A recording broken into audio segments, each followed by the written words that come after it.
Hey guys, so gusto ko lang i-flex sa inyo na grabe talaga. Bilib talaga ako sa pag-uugali na mayroon ng mga Amerikano. Alam niyo bang hindi sila tinuturuan sa school ng magandang good character and right conduct kumpara sa ating mga Pilipino? Tayo mga Pilipino, bata pa lang tayo, talagang tinuturo sa atin yan.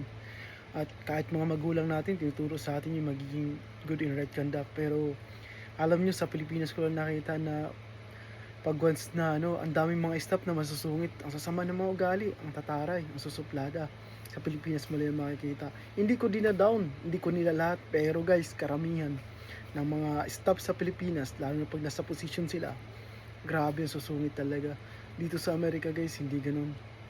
Talagang dito mo makita yung pagiging professional nila in terms of kahit anong tao ka man, kahit anong klaseng lahi ka man. Ako isang Pilipino, ngayon lang dumating yung fire alarm kasi tumunog yung fire alarm system ng hotel. Doon ko nakita yung pinaka chief talaga nila, ng inspector, pumunta dito. Grabe, napaka-professional makipag-usap guys. Hindi mo makita sa kanyang discrimination kasi Pilipino ako eh. Talagang eye to eye na andun yung respeto talaga, yung paggalang, yung pagsalita.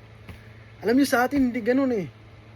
Yung tao makipag-usap sa'yo, titingnan ko kung anong ano ka eh. Sa akin, nakaharap ako, ganitong suit ko, naka-short lang ako. Pero hindi niya ako tinignan na, kumbaga parang hindi ko nakikita sarili ko na parang napakababa ko sa kanya. Grabe, silang yung mga fire inspector, yung mga dito Amerikano. Pag once na public servant sila, grabe ang babait talaga guys. Sobrang bait nila. Grabe ang galing nila pagdating sa in terms of professional talaga mag-handle ng tao. Grabe, nakakahanga talaga guys. Kaya maniwala. Dito sa Amerika, napakadalang mo maka-encounter dito siguro ng mga, lalo na sa mga pagdating sa mga staff na nag-aano ng mga tao. Hindi ka makakita dito ng mga Amerikano na masama ang ugali nila pagdating ng kasi sila talagang mahal nila ang trabaho nila eh.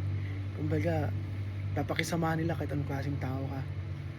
Ganun dito guys, ganun yung mga nagtatrabaho dito sa Amerika, ganun yung nagsiservisyo dito sa Amerika. Grabe, yung may puso talaga sila na para sa trabaho nila, for the people talaga, kaya kung bakit unlad ng Amerika guys, galing.